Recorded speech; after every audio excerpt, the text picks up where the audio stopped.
And aton city government is bumulig parahan pagsuporta na aton mga atlet para ni Ibra 2025 pinaagihan pagpagamit ng mga pasilidad na pwede magamit na naton athletes in libre like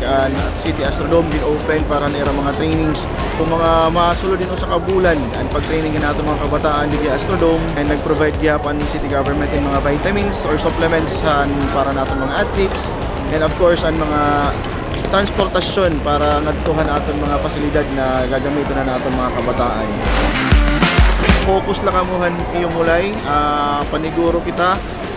it suporta hit Tacloban, hit LGU Tacloban isa adila po pinaagi po na atong pinaka-update na Mayor Alfred Romualdez yan yung padisan na niya anak na atong Liga President na Sir Raymond Romualdez. So tugon niya haamon is diri pabayan ang atong mga atleta para hanibra. So athletes paniguro la focus sa iyong mulay kami na football hit the rest.